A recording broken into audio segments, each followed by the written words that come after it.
Hey,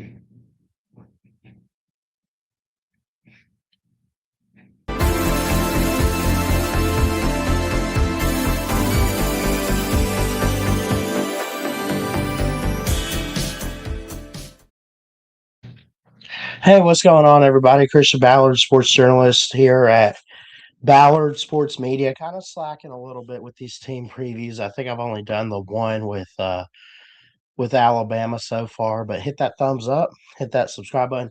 We're gonna try to get these out throughout the month of February, March, April, basically until college football season. But I'd like to try to get back to,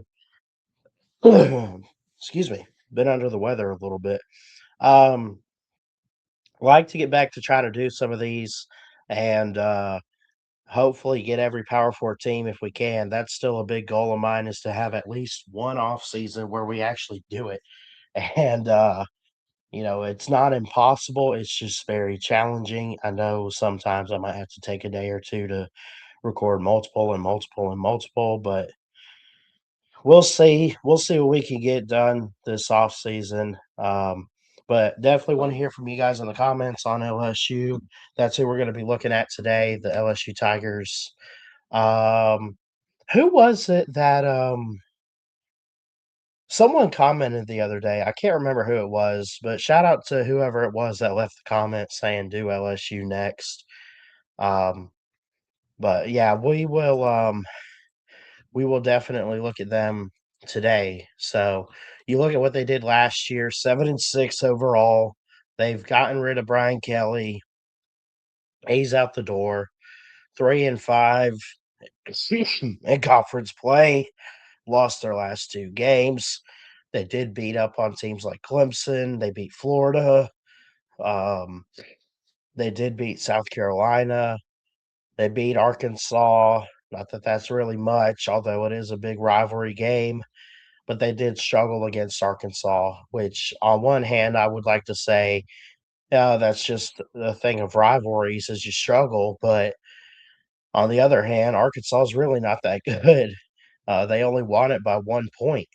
So, but they did lose their last two games. They made a bowl game facing Houston in the Texas Bowl, 38-35 there, 17-13 before that against Oklahoma in Norman, and they lost that game. So, again, bear with me. But that being said, we'll go ahead and throw up the 2026 schedule. Hope everyone's doing great. Um, Overall, this off season, I'm not going to predict the exact losses.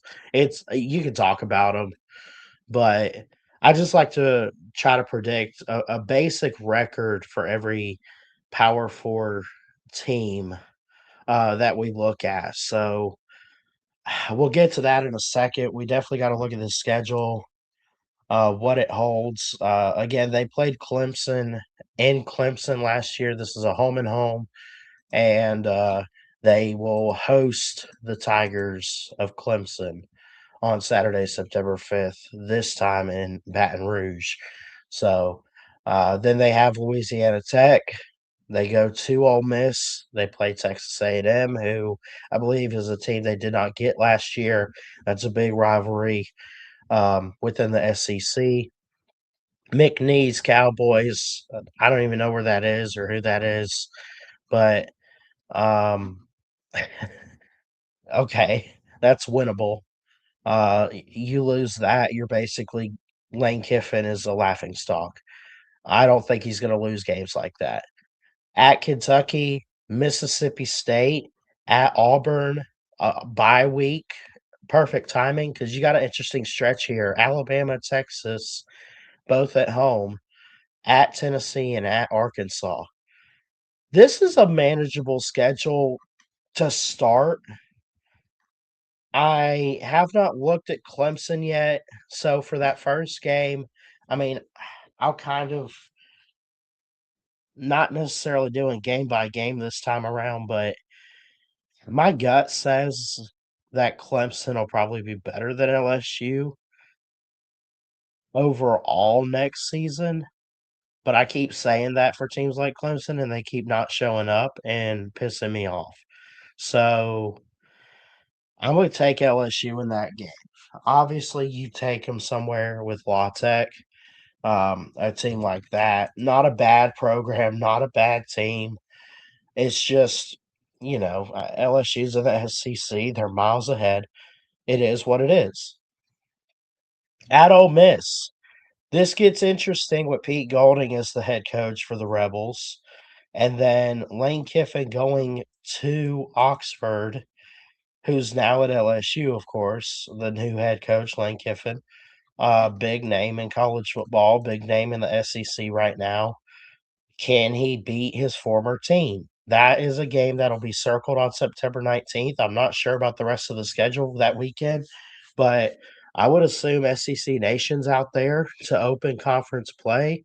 Um, could we see also maybe College Game Day there? I don't know. Texas A&M, McNeese at Kentucky coming up on October 10th. Mississippi State at Auburn. Bye week, Alabama, Texas, Tennessee, Arkansas.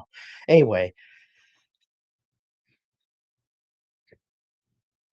that Alabama game, as an Alabama fan, does worry me though. The games I think they're going to lose. I think they'll lose that Tennessee game. I also Texas might take a step forward next year, this upcoming season. They might. It's not, I haven't looked too far into them yet, but so I don't know. But overall, I'll just go ahead and put this up on the screen. I think they're going to find a way to go 8-4, which I don't think is a bad start for the Lane Kiffin era. Obviously, though, what you want if you're LSU is you want to get that coach that's going to win you a title. You had it with Ed Ogeron, and then it was downfall. You've had it with Nick Saban. You've had it with Les Miles. I think they had one in the 50s with whoever it was. I don't know. But I just LSU historically is a really good school. It's a really good athletic department, really good football program. Very good in the SEC. They're just dominant. Like if it's not Alabama, I would really think hard about this, but I would probably say LSU's in that category too. You know, you say, "Oh, well, no one touches Bama." That's true. That's fair. But what are the tier 2 teams, right? Like if you had to say Alabama's up there as the best SEC program in history and nobody touches them, and then you go to tier 2, do you not start with a program like LSU historically? Do you not look at, you know, I don't know, the likes of I mean, Mississippi State as of late is not really that program that looks like it, but they're historically good. Auburn. You look at teams like that. LSU is just that program, and we gotta realize and understand that. So, not that that really plays into today, but I think the only way it plays into today is because it's gonna be must-watch TV for Lane Kiffin. Lane Kiffin's already must-watch TV. Now, it you combine that with a must-watch team in LSU every year, and you see what he does. At Auburn, new coach there, Alex Kolish. We'll look at them some other time. But that's a tricky game at Kentucky. I don't like Kentucky this year. I think they've fallen off big time. Mississippi State could go either way there, but I might take the Tigers in that one. I'm looking 8-4, like I said, but y'all let me know in the comments. Again, I'm a little sick, so if I'm a little over the place and my voice doesn't sound all that great, so just is what it is there. But um yeah, overall, I mean, they've had good quarterback play. They put guys in the draft. They got that Caden Durham, who I think's coming back as a running back this upcoming season.